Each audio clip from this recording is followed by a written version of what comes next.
día de hoy quiero poner a tu consideración una idea que, si se le pone atención, si se reflexiona lo suficiente, quizás pueda ayudar para que ese proceso de evolución interna, ese proceso de realización propia, de trascendencia, pueda ser más fácil, más sencillo, más llevadera, pudiéramos decir. ¿Y a qué me refiero con esto? Me refiero a un concepto que le es propio al ser humano, pero que desafortunadamente no lo ha trabajado como debiera en el sentido pleno de lo que le corresponde. ¿Y a qué me refiero? Me refiero al punto de la inteligencia.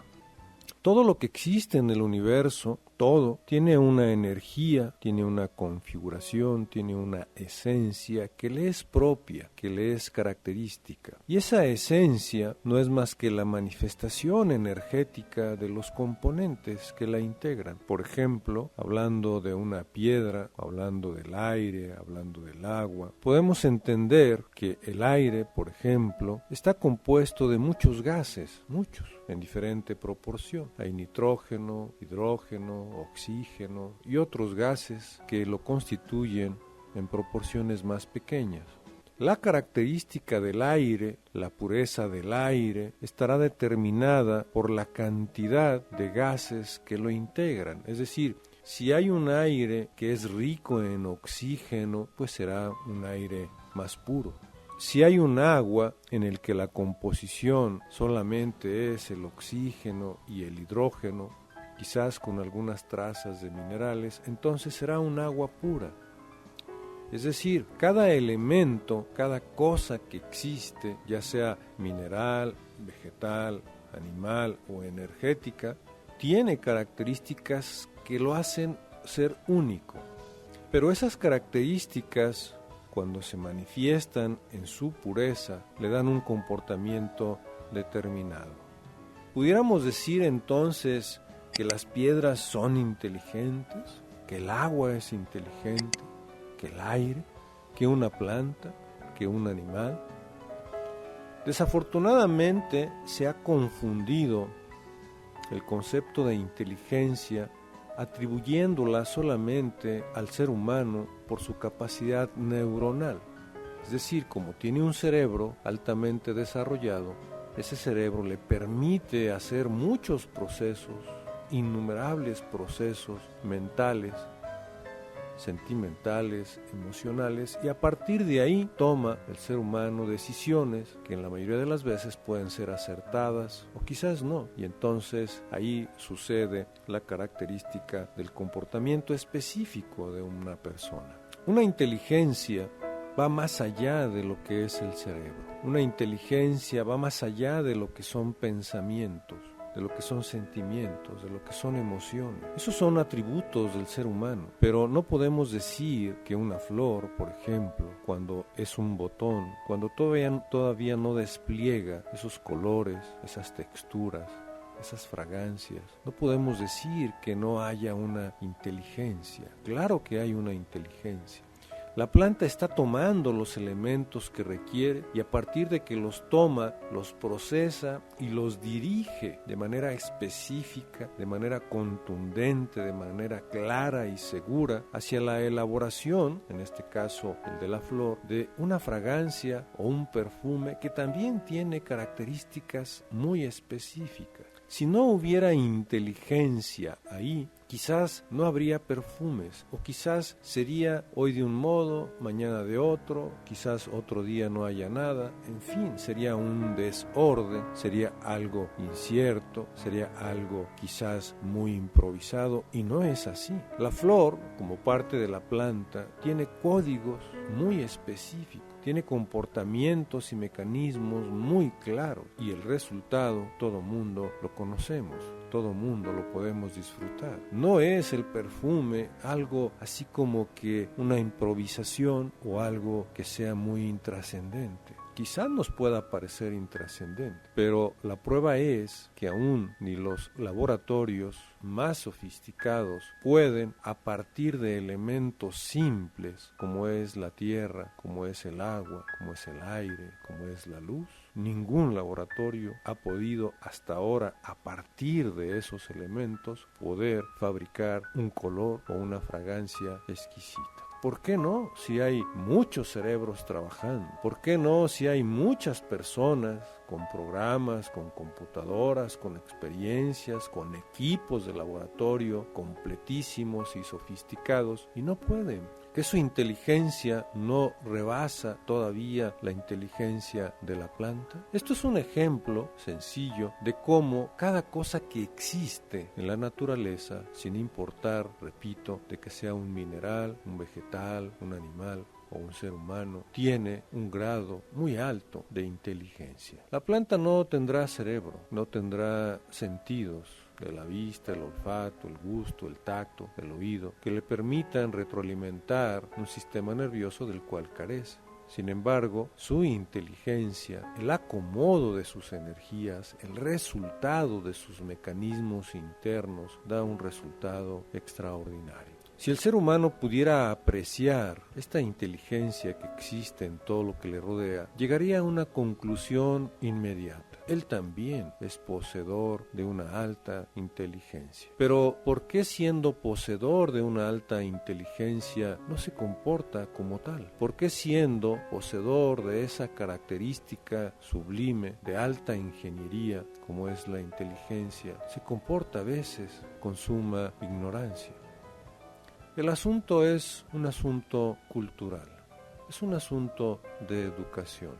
Desafortunadamente, el ser humano ha sido educado por generaciones, siglos tras siglos, en una idea equivocada de sí mismo y del entorno. Primero, se cree superior. Se siente superior, solo porque tiene un cerebro mejor dotado. Segundo, porque considera que todo lo que le rodea le pertenece, puede hacer y deshacer con ello lo que le plazca. Eso es un error tremendo. ¿Por qué? Porque ¿qué ser de la naturaleza, pequeño, mediano o grande, considera que lo que le rodea le pertenece? ¿Qué ser de la naturaleza o del universo puede creer, puede estar seguro de que todo lo que puede ver, tocar, alcanzar con su mano le pertenece? Eso es una ignorancia, eso es una mala educación, es una mala información. ¿Por qué? Porque entonces, al sentirse superior, al sentirse que puede hacer y deshacer lo que le plazca con todo lo que le rodea, cae en un tremendo error que es el desconocimiento no solo de sí mismo, sino también de todo lo que le rodea. Decíamos entonces que desafortunadamente el ser humano, en esa educación, en esa cultura egocéntrica, ha considerado, primero, que es superior y segundo, que todo lo que le rodea le pertenece o puede hacer o deshacer con ello lo que mejor le plazca. Estos dos son errores muy graves. Graves porque al no tomar el papel que realmente tiene dentro de este gran ecosistema planetario, se ha convertido en un depredador, el más fuerte, el más grande, en ocasiones con un comportamiento casi criminal, porque ha propiciado la extinción de especies, de otros seres, en aras de un progreso, de un desarrollo, de una tecnología, de un bienestar mal entendido. Por otro lado, al creer que lo que está a su alrededor le pertenece, automáticamente pierde el respeto a toda forma de vida, a toda manifestación energética, desde la más sencilla hasta la más sofisticada. Y esto da como resultado un deterioro no solo ambiental, ese ya es el resultado, esa es la consecuencia, sino un deterioro en las relaciones consigo mismo, con sus demás congéneres o miembros de la especie humana y también, por supuesto, con el resto de los seres que existen en la naturaleza. Estos dos aspectos han desviado el comportamiento humano, le han hecho creer algo que no es su realidad. Si bien es cierto que tiene una capacidad enorme, pero enorme, de crear, también es cierto que sus creaciones, muchas de ellas, dejan mucho que desear. Muchas de ellas, en lugar de crear desarrollo, crear bienestar, salud, equilibrio, armonía, riqueza para todos, abundancia, lo que ha generado es todo lo contrario: miseria, pobreza, discriminación, desequilibrio, guerras, llanto, destrucción y una serie de elementos, conceptos y circunstancias que sería muy largo estarlos mencionando.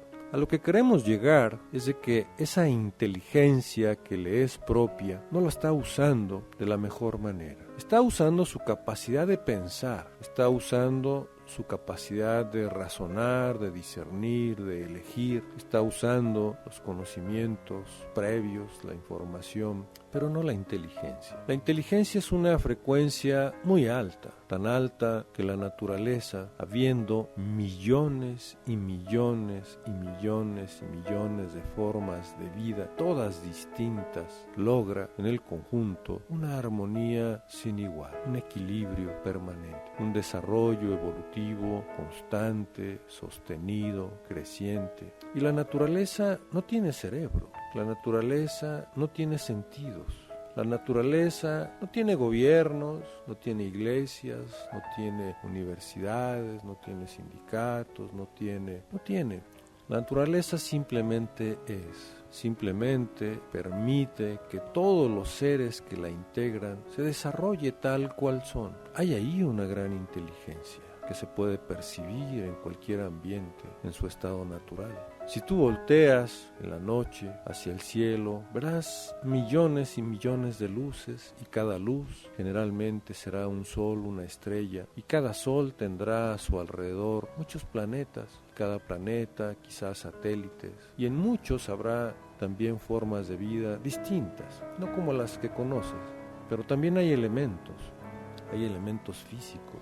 También hay aires, hay aguas, hay minerales, cada uno con su propio comportamiento y, en síntesis, cada uno con su propia inteligencia. Y también habrá sociedades con formas de vida neuronal, otras humanidades, si queremos llamarlas de alguna manera.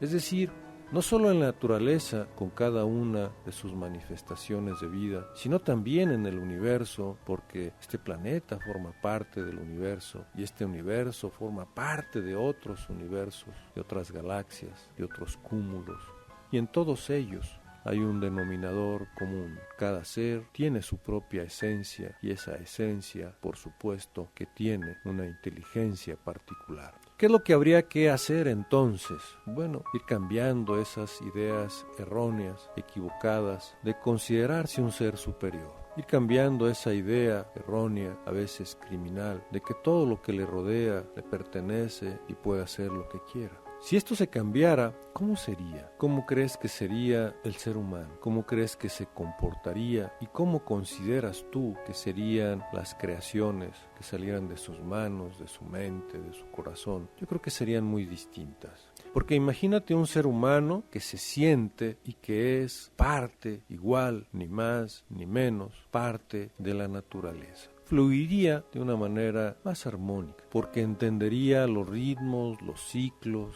los mecanismos, las leyes, los principios, las mecánicas de la naturaleza, y entonces se movería de una manera más sencilla, pero más realizante, de una manera más simple, pero más contundente, de una manera más armónica consigo mismo y con todo lo que le rodea, porque se sentiría parte integral de ella, parte plena. Imagínate cómo sería el ser humano que no considerara que todo lo que le rodea le pertenece y que puede hacer con ello lo que le plazca. ¿Cómo sería? Sería un ser absolutamente respetuoso con cada manifestación de vida, respetuoso con la tierra, con el agua, con el aire, con la luz, con el fuego, respetuoso con las plantas, con las piedras, las aves, los peces, respetuoso con todos, incluyendo, por supuesto, a los mismos seres humanos. Sería, por supuesto, una vida distinta, una perspectiva diferente.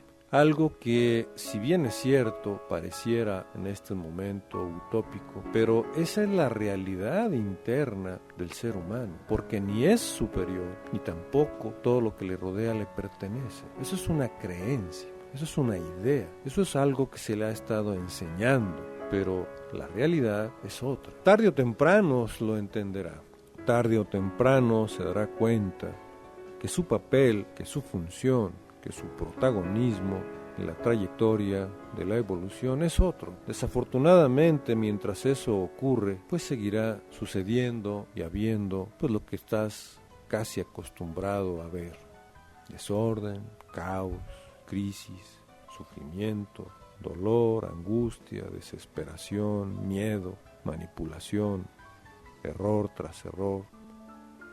Sin embargo,